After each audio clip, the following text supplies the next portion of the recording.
جامع زیادہ تر کیا استعمال کرتا ہے؟ عمران نے پوچھا۔ وہ عام فون پر کال کر کے کہہ دیتا ہے کہ اسپیشل فون اٹینڈ کرو، اور میں اسپیشل فون اٹینڈ کر لیتا ہوں۔ ہاں، اگر میں نے رپورٹ دینی ہو تو پھر میں ٹرانسمیٹر استعمال کرتا ہوں۔ جگر نے جواب دیا۔ جوانا عمران نے جگر کے ساتھ کھڑے ہوئے جوانا سے مخاطب ہو کر کہا تو جوانا کا ہاتھ بجلی کسی تیزی سے گھوما اور جگر بری طرح چیختا ہوا اچھل کر پہلو کے بل گرا اور پھر کلا بازی کھا کر نیچے گرا اور ساکت ہو گیا۔ اسے اٹھا کر دوبارہ صوفے پر ڈال دو اور خیال رکھنا میری کال کے دوران اسے ہوش نہیں آنا چاہیے، عمران نے جوانا سے مخاطب ہو کر کہا، اور ٹرانسمیٹر پر اس نے جگر کی بتائی ہوئی فریکوینسی ایڈجسٹ کرنی شروع کر دی۔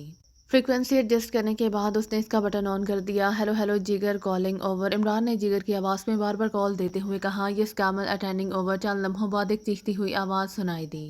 باس عمران اور اس کے ساتھی فلائٹنگ سے واپس چلے گئے ہیں اوور، عمران نے کہا۔ اچھا، اتنی جلدی وہ کیسے اوور؟ دوسری طرف سے انتہائی حیرت بھرے لہجے میں کہا گیا۔ باس، میں نے ان کے درمیان ہونے والی جو گفتگو ٹیپ کرائی ہے اسے معلوم ہوا ہے کہ انہیں یہ معلوم ہو گیا ہے کہ فارمولا کہاں موجود ہے، ویسے وہ یہاں فیلڈنگ سے ویلڈنگٹن واپس گئے ہیں اوور، عمران نے کہا۔ نہیں، ایسا تو ممکن ہی نہیں ہے اوور، گامل نے بڑے حتمی لہجے میں کہا۔ یہ انتہائی شاطر لوگ ہیں باس، ہو سکتا ہے انہیں معلوم ہو گیا ہو، عمران نے کہا۔ او نہیں، فلائٹنگ سے انہیں کیسے پتہ چل سکتا ہے جبکہ فارمولا تو پرانگل سے حاصل کیا گیا اور وہیں سے براہ راست لیبارٹری میں پہنچا دیا گیا، اور یہ فارمولا بھی تم جانتے ہو کہ براہ راست بھیجا نہیں جاتا، لمبے چوڑے چکر کاٹ کر پہنچتا ہے، اسی لیے ایسا تو ممکن ہی نہیں ہے اوور، گیمل نے جواب دیا۔ آپ وہ گفتگو سننا پسند کریں گے باس اوور، عمران نے کہا۔ کیا ضرورت ہے؟ مجھے فکر صرف اپنے سیکشن کی تھی، جب میرا سیکشن محفوظ ہو گیا ہے تو اب مجھے کیا ضرورت ہے ان کے بارے میں فکر مند ہونے کی اوور، گیمل نے جواب دیا۔ آپ کو تو بات ظاہر ہے علم ہی ہوگا کہ فارمولا کہاں پہنچایا گیا ہے، کیونکہ فارمولا تو پہلی لازماً آپ کے سیکشن میں ہی پہنچا ہوگا اوور، عمران نے کہا۔ ظاہر ہے، اس میں پوچھنے والی کون سی بات ہے، اور تم اب بے فکر ہو جاؤ، لیکن خیال رکھنا ایسا نہ ہو کہ وہ اچانک دوبارہ پہنچ جائیں اوور، گیمل نے کہا۔ اب وہ واپس نہیں آئیں گے کیونکہ ان کی باتوں سے یہی محسوس ہوتا ہے کہ انہیں حتمی طور پر معلوم ہو گیا ہے کہ فارمولا کہاں ہے اوور، عمران نے کہا۔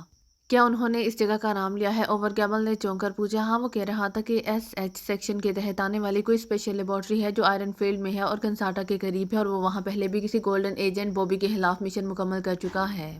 اس کا کہنا ہے کہ یہ فارمولا بھی اسی اسپیشل لیبارٹری میں بھیجا گیا ہے اوور، عمران نے جواب دیا۔ وہ احمق ہے، اگر ایس ایچ سیکشن کی لیبارٹری کا کام ہوتا تو پھر ٹاور سیکشن کیوں نہ فارمولا حاصل کرتا، نان سینس، یہ ٹاور سیکشن کی تو اپنی لیبارٹریاں ہیں، بہرحال تم بھی محتاط رہنا اوور اینڈ آل، دوسری طرف سے انتہائی طنزیہ لہجے میں کہا گیا، اور رابطہ ختم ہو گیا۔ عمران نے ٹرانسمیٹر آف کیا، پھر اٹھ کر کھڑا ہو گیا۔ جوانا، اس کا خاتمہ کر دو اور آ جاؤ، اب ہم نے یہاں سے نکلنا ہے، عمران نے جوانا سے قالین پر بے ہوش پڑے ہوئے جگر کی طرف اشارہ کرتے ہوئے کہا، اور ٹرانسمیٹر اٹھا کر وہ بیرونی دروازے کی طرف بڑھ گیا۔ باہر تنویر موجود تھا، اس نے چونک کر عمران کی طرف دیکھا۔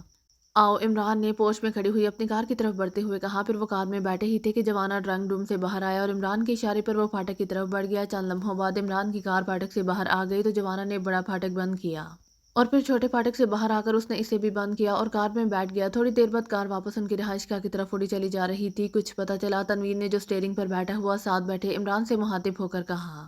ہاں، کافی کچھ معلوم ہو گیا ہے، عمران نے جواب دیا، اور تنویر نے اس بات میں سر ہلا دیا۔ تھوڑی دیر بعد وہ اپنی رہائش گاہ پر پہنچ گئے۔ عمران صاحب، ایک اور گروپ ہماری نگرانی کر رہا ہے، عمران اور اس کے ساتھیوں کی کار سے باہر آتے ہی پورچ میں موجود صفدر نے کہا۔ کرنے دو، یہ بتاؤ کہ اس ریاست کا تفصیلی نقشہ کہاں ہے جو ہم نے ایئرپورٹ سے خریدا تھا، عمران نے اندرونی طرف بڑھتے ہوئے کہا۔ موجود ہے، صفدر نے کہا، تو عمران نے اس بات میں سر ہلا دیا۔ کیا ہوا؟ اس جگر سے کچھ معلوم ہوا؟ جولیا نے ان کے سٹنگ روم میں داخل ہوتے ہی کہا۔ ہاں، کچھ نہ کچھ اندازہ ہو گیا ہے، اب کوشش کرنی پڑے گی مزید معلومات کے لیے، عمران نے کہا۔ اسی لمحے صفدر ایک طے شدہ نقشہ لے کر عمران کو دے دیا۔ عمران نے نقشہ میز پر پھیلا دیا، پھر اس نے جیب سے بال پوائنٹ نکالا اور نقشے پر جھک گیا۔ تقریباً نصف گھنٹے تک وہ مسلسل نقشے پر آڑی ترچھی لکیریں لگاتا رہا، پھر اس نے نقشے کے درمیان ایک جگہ گول دائرہ ڈالا اور ایک طویل سانس لیتے ہوئے اس نے بال پوائنٹ بند کر کے واپس جیب میں ڈال لیا۔ اس کے چہرے پر اطمینان کے تاثرات نمودار ہو گئے تھے۔ کیا ہوا عمران صاحب؟ کچھ ہمیں بھی تو بتائیے، صفدر نے مسکراتے ہوئے کہا۔ عمران صاحب ٹرانسمیٹر فریکوینسی کی مدد سے کسی جگہ کا تعین کر رہے تھے اور میرا خیال ہے کہ وہ اس میں کامیاب رہے ہیں، کیپٹن شکیل نے مسکراتے ہوئے کہا، تو عمران نے بھی مسکراتے ہوئے اس بات میں سر ہلا دیا۔ کافی درد سر کرنی پڑی ہے، میں نے ٹاور سیکشن انچارج گیمل سے ٹرانسمیٹر پر جگر بن کر بات کی ہے اور میں وہ جگہ تلاش کر رہا تھا جہاں سے گیمل نے کال اٹینڈ کی ہے، اور میرے حساب کے مطابق یہ کال اس ریاست کے دوسرے بڑے شہر کاراسٹی میں وصول کی گئی ہے، عمران نے کہا۔ کاراسٹی؟ وہ تو سیکشن ہیڈ کوارٹر کاراسٹی میں ہے، صفدر نے چونک کر کہا۔ نہیں، سیکشن ہیڈ کوارٹر نہیں ہے، یہ صرف چکر دیا جا رہا ہے، میری پہلے بھی بلیک تھنڈر کے سیکشن ہیڈ کوارٹر سے بات چیت ہوتی رہی ہے، مجھے اس کے سسٹم کا علم ہے۔ وہاں مشینی آواز بات کرتی ہے اور خصوصی کوڈز استعمال ہوتے ہیں، جبکہ یہ گیمل بغیر کسی کوڈ کے بات کر رہا تھا، عمران نے جواب دیا۔ آپ کو مطلب ہے کہ یہ گیمل سیکشن انچارج نہیں ہے؟ صفدر نے کہا۔ ہاں، لیکن اسے یہ بہرحال معلوم نہیں ہے کہ ٹاور سیکشن ہیڈ کوارٹر کہاں ہے، اس لیے اب ہم یہاں سے پہلے ویلنگٹن جائیں گے، پھر وہاں سے میک اپ تبدیل کر کے کاراسٹی اور گیمل صاحب کے پاس، اس کے بعد آگے کلو ملے گا، عمران نے کہا، اور سب نے اس بات میں سر ہلا دیے۔ ایک دبلا پتلا آدمی بڑی سی دفتری میز کے پیچھے ریوالونگ کرسی پر بیٹھا سامنے رکھی ہوئی ایک فائل کے مطالعہ میں مصروف تھا کہ اچانک اس کی اگلی طرف دروازے کے پیچھے سے تیز سیٹی کی آواز سنائی دی تو وہ بے اختیار چونک پڑا۔ اس نے جلدی سے فائل بند کی اور دراز کھول کر اس میں فائل رکھی اور پھر اٹھ کر اگلی دروازے کی طرف بڑھ گیا۔ دوسری طرف ایک چھوٹا سا کمرہ تھا، اس نے دروازہ بند کیا، پھر دروازے کے ساتھ موجود بڑے سے سوئچ پینل پر اس نے 2 بٹن پریس کیے تو سرر کی تیز آواز کے ساتھ دروازے کے سامنے کسی خاص میٹیریل کی بنی ہوئی موٹی سی چادر آ گئی اور اس کے ساتھ ہی کمرے کی چھت پر روشنی جل اٹھی۔ کمرے میں سیٹی کی آواز جیسے چاروں طرف سے گونج رہی تھی۔ دبلا پتلا آدمی تیزی سے بائیں ہاتھ کی دیوار کی طرف بڑھا، اس نے ایک خاص جگہ پر ہاتھ رکھ کر دبایا تو سرر کی آواز کے ساتھ ہی دیوار کا حصہ ایک طرف ہٹ گیا۔ اندر ایک گہرا خانہ تھا جس میں مستطیل شکل کی ایک بڑی سی مشین موجود تھی جس میں بیک وقت کئی بلب مسلسل جل بجھ رہے تھے اور سیٹی کی آواز اسی مشین میں سے ہی نکل رہی تھی۔ اس دبلے پتلے آدمی نے مشین کی سائڈ پر ہک سے لٹکا ہوا ایک جدید طرز کا ہیڈ فون اتارا اور اسے اپنے سر پر چڑھا کر کانوں پر ایڈجسٹ کر دیا۔ اس کے سامنے بھی مائک تھا۔ پھر اس نے تیزی سے مشین کے کئی بٹن پریس کیے تو سارے بلب ایک جھماکے سے بجھ گئے اور ان کی جگہ مشین کے درمیان سے تیز روشنی نکل کر اس دبلے پتلے آدمی پر اس طرح پڑنے لگی جیسے تیز ٹارچ کی روشنی بکھیر دی گئی ہو۔ چند لمحوں بعد یہ روشنی بجھ گئی اور اس کی جگہ مشین پر سبز رنگ کا ایک بلب جل اٹھا۔ ہیلو گیمل، اٹینڈنگ اوور، اس دبلے پتلے آدمی نے اپنی مخصوص چیختی ہوئی آواز میں کہا۔ اس نے 3 بار یہی فقرہ دہرایا اور اس سبز بلب کے ساتھ ایک زرد رنگ کا بلب جل اٹھا اور مشین میں سے کھڑکھڑاتی ہوئی آواز سنائی دی۔ اسپیشل کوڈ دہراؤ۔ آواز سے یوں لگتا تھا جیسے آہنی گراریوں کے رگڑ سے آواز پیدا ہو رہی ہو۔ G1، گیمل نے چیختی ہوئی آواز میں کہا۔ مکمل کوڈ دہراؤ۔ وہی کھڑکھڑاتی ہوئی آواز دوبارہ سنائی دی۔ TG1، گیمل نے اسی طرح چیختے ہوئے لہجے میں کہا۔ اس کی آواز ہی قدرتی طور پر چیختی ہوئی تھی۔ دوبارہ کوڈ دہراؤ۔ وہی کھڑکھڑاتی ہوئی آواز سنائی دی۔ ATG1، گیمل نے جواب دیا۔ اوکے، انتظار کرو۔ چند لمحوں بعد وہی کھڑکھڑاتی ہوئی آواز سنائی دی اور پھر خاموشی طاری ہو گئی۔ Hello TS1، attending you. چند لمحوں بعد ایک بھاری سی آواز سنائی دی۔ یس باس، ATG1 بول رہا ہوں، گیمل نے مؤدبانہ لہجے میں جواب دیتے ہوئے کہا۔ پاکیزر سیکرٹ سروس کے بارے میں تم نے بڑی عجیب سی رپورٹ دی ہے، دوسری طرف سے کہا گیا۔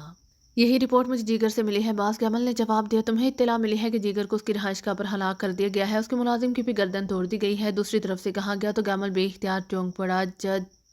جناب یہ تو مجھے معلوم نہیں، گیمل نے انتہائی گڑبڑائے ہوئے لہجے میں کہا۔ جب تم نے سیکشن ہیڈ کوارٹر کو رپورٹ دی تو اسے چیک کرایا گیا جس کے نتیجے میں یہ اطلاع ملی ہے۔ ویسے عمران اور اس کے ساتھی واقعی فلائٹنگ سے ولنگٹن ہی گئے ہیں، لیکن جگر کی اس طرح موت بتا رہی ہے کہ صورتحال وہ نہیں ہے جو تمہیں بتائی گئی ہے کہ تم نے جگر کے ساتھ گفتگو کے لیے خصوصی کوڈ طے کر رکھے تھے۔ دوسری طرف سے پوچھا گیا۔ نو باس، کیونکہ خصوصی ٹرانسمیٹر اور اسپیشل فون پر بات ہوتی تھی اسی لیے کوئی کوڈ طے کرنے کی ضرورت نہیں تھی، گیمل نے جواب دیا۔